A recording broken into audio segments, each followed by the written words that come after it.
Hello and welcome. I'm so glad that you took the time to gather here to have these ongoing conversations about matters of importance to the Jewish community and to Jewish individuals. The topic we're going to be thinking about, learning, and speaking about tonight is about the importance of legacy in Judaism. What is a legacy? What's your legacy? And why does Judaism care so much about legacy? Many of you are familiar with that old Jewish statement, the world rests on three things: on Torah, on worship or service, or on acts of loving kindness. Many people don't know that this statement, this expression, comes from a wisdom collection called Pirkei Avot.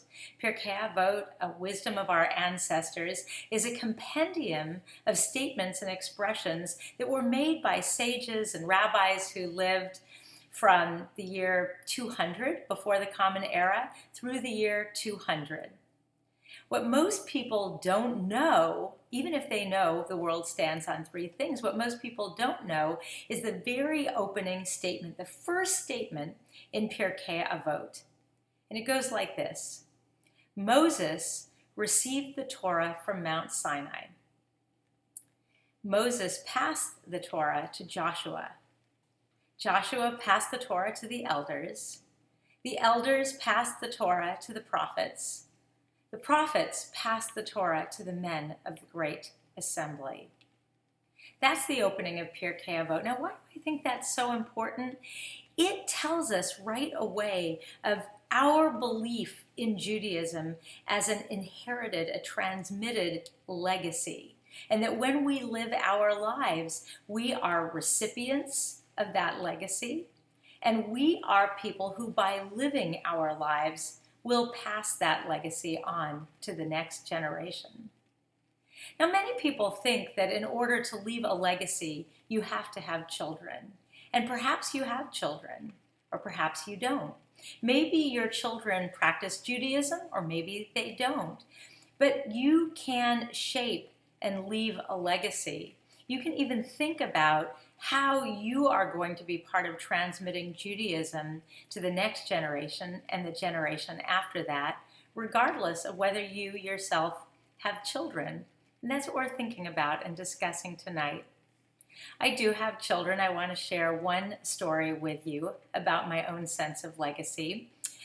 You can imagine children in a rabbi family go to an awful lot of services. Our children have gone to services almost every Friday night. Sometimes they see mom on the bima, sometimes dad on the bima. Well, when it is dad's turn to be on the bima, I enjoy sitting with my children throughout the service. When we get to the end of the service and we all stand for the mourner's Kaddish, it's become my tradition only to recite the Kaddish on the yahrzeit, the anniversaries of the deaths of my parents. But my children don't know that tradition. They've been going to services forever. So when the Kaddish comes, we all stand, and with strong, confident voices, they each recite the mourner's Kaddish. And every time we stand in services together and I hear one of my children reciting the Kaddish, I think, after my time on earth is done, they will continue to recite the Kaddish for me. And that's one of my legacies. It was passed to me by my ancestors, and I pass that on to my children. And so I'd like to ask you to think, regardless of whether you have children or not,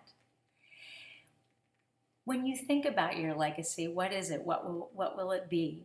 I'd love for you to take the time and go around the room and talk to everyone about the legacy that you received and the legacy you hope to leave behind. 3 questions.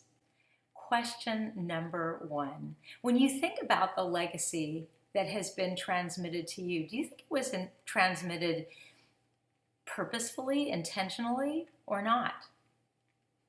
Question number 2.